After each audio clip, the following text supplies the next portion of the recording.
Praise the lord. પ્રભુ ઈસુના નામમાં આપ સર્વને પ્રેમી સલામ. પ્રભુના વચનોમાંથી શીખવા માંગીએ છીએ. યર્મિયા પ્રબોધકનું પુસ્તક, તેનો 4થો અધ્યાય અને 3જી કલમ. ત્યાં લખવામાં આવ્યું છે, કેમ કે યહૂદિયાના માણસોને તથા યરૂશલેમને યહોવા કહે છે કે તમારી પડતર જમીન ખેડો ને કાંટામાં ન વાવો. પ્રભુનું વચન આજે એ જ યહૂદિયા માટે હતું, એ આપણા માટે પણ છે.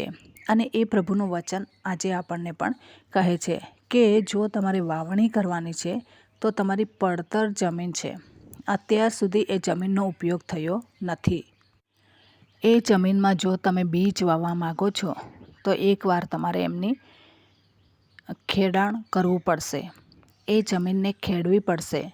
અને એ જમીનને ખેડ્યા પછી એ પોચી થશે અને પછીથી તમે વાવેતર કરો. શા માટે પ્રભુ યહૂદિયાના માણસોને અને યરૂશલેમને કહે છે કે તમારી પડતર જમીન ચાસી નાખો, ખેડી નાખો?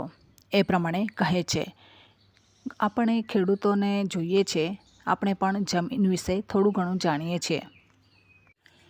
કેવી જમીનમાં કેવું અનાજ પાકે એ ખેડૂતને ખબર હોય છે. અને એ પ્રમાણે એ શું કરે છે કે એ પ્રમાણેનો જ પાક તે તૈયાર કરાવે છે. એવું જ બિયારણ એ વાવે છે. જો તમે અમુક જગ્યા પર સફરજનની ખેતી થતી હોય તો ત્યાં તમે ડાંગર વાવવા જશો, ડાંગર વવાશે નહીં, એ ત્યાં એ જ વવાશે. આપણે હિમાચલ પ્રદેશની વાત કરીએ તો ત્યાં એવું વાતાવરણ છે અને એના લઈને પુષ્કળ સફરજનની ખેતી થાય છે. અમે પણ એક વખત પ્રોગ્રામને અર્થે ગયા અને ત્યારે અમારી આંખો પર વિશ્વાસ નહીં, એટલું બધું અમે સફરજનના ઝાડો જોયા અને એટલા બધા સુંદર લાગે, કેમ કે આપણે તો આવું જોયેલું નહીં મળે. એટલા સુંદર ઝાડો, પરંતુ જંગલ અને પહાડ કેવા, આપણા કરતાં પણ એ લોકોનું જંગલ વધારે, પણ એ જંગલમાં જ ગામો. અને રાતના સમયમાં એટલું સુંદર એ હિમાચલ પ્રદેશ લાગે કે ત્યાં રોકાઈ જવાનું મન થઈ જાય. પરંતુ દિવસ ઉગે ત્યારે અહીંયાથી આપણે ક્યારે નીકળીશું અને આ રસ્તો ક્યાં નીકળશે? જો થોડું કણ ભૂસંકલન થયું તો ગયું કામનું. કેવી રીતના લોકો રહેતા હશે? પરંતુ મને પણ ટેન્શન હતું કે કેવી રીતના નીકળીને હવે ગુજરાત સુધી પહોંચીશ. પરંતુ પ્રભુની કૃપાથી અમે સહી સલામત આવ્યા. તો એવી રીતના એ જગ્યા પર પ્રભુએ એમને વસાવેલા છે અને ત્યાં એ લોકો એ પ્રમાણેની ખેતી કરે છે. ખાલી એ જગ્યા પસંદ કરીને ત્યાં રોપી દે છે અને પછી પુષ્કળ સફરજનની ખેતી ત્યાં થાય છે. 15 લાખ, અમે ત્યાંના લોકો સાથે વાત કરી તો 15 લાખ વર્ષમાં એ લોકો એ ખેતી કરે છે, એ સફરજનની ખેતી કરે છે. આપણામાં કેટલા બધા મજૂરોની જરૂર પડે, પરંતુ એ લોકોને એવા મજૂરોની જરૂર નહીં પડે. ખાલી ઝાડ પરથી ફળ તોડીને વેચવાનું જ હોય છે. વધારે કંઈ નાખવાનું હોતું, દવા કે એવું કંઈ કરવાનું હોતું નથી. અને એવી રીતના ત્યાં પુષ્કળ સફરજન થાય છે. તો એ જગ્યા એવી છે, વાતાવરણ એવું છે, એટલા માટે એ સફરજનની ખેતી થાય છે. આજે આપણને પ્રભુ એ જણાવવા માગે છે, તમને પણ કોઈક એવા ફ્રૂટ્સને માટે બનાવેલા છે.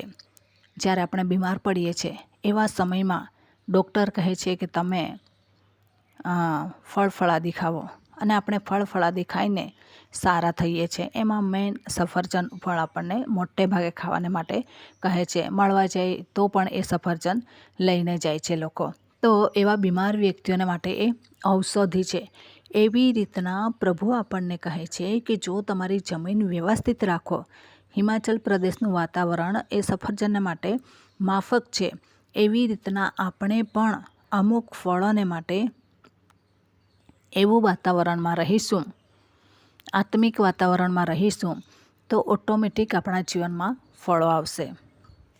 ઓટોમેટિક આપણે એવા ફ્રૂટ્સવાળા બનીશું. પરંતુ જો આપણા જીવનમાં ફળ નથી તો પછી કંઈ કામનું નથી. પરંતુ એના પહેલાં જે છોડવો છે એના માટે કેવી જમીનની જરૂર પડે છે? એ જમીનને ચાસી નાખવું પડે છે, એને ખેડવું પડે છે. જો એનું ખેડાણ નહીં થાય તો શું થશે? તો એ મૂળિયા છે એ બરાબર પાણી ચૂસી શકશે નહીં. નરમ જમીન એ ઝાડને વધારે પોષણકારક બનાવે છે, પરંતુ એકદમ ટાઈટ થઈ ગયેલી જમીન હોય એ જમીનમાં ખેતી કરવી મુશ્કેલ બને છે.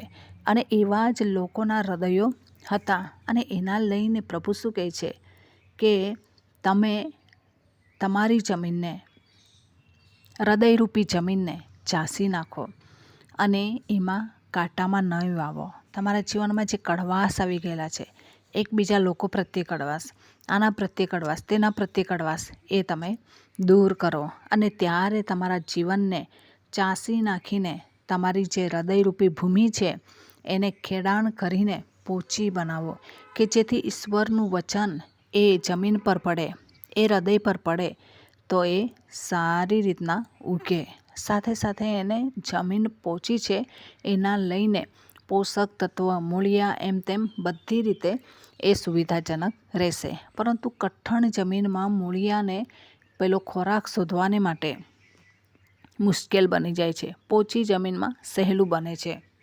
એટલા માટે આપણે શું કરવાનું છે કે પ્રભુના કામને માટે આપણા જમીનને એ પ્રમાણે કરવાનું છે.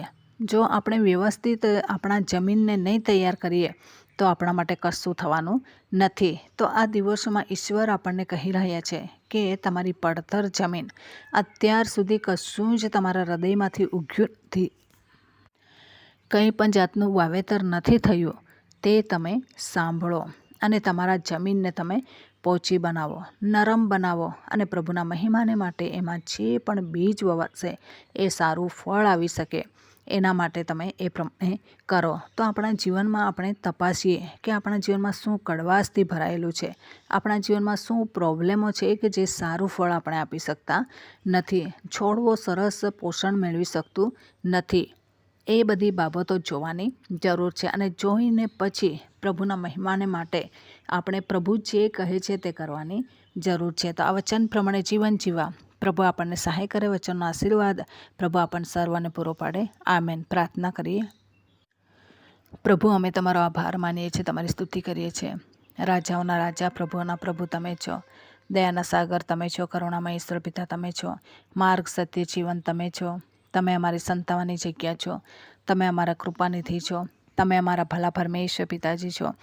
તમે અમારા દયાના સાગર છો. તમે અમારા કરુણામય ઈશ્વર પિતા છો. તમામ શ્રોતાજનોના જીવનોમાં જે પણ એમની જમીન પડતર છે એને ખેડવાને માટે કૃપા પૂરી પાડો અને વચનરૂપી બી સાધના વાવી શકે, ઘણા ફળો આપી શકે એવું જીવન બનાવવાને માટે કૃપા પૂરી પાડો.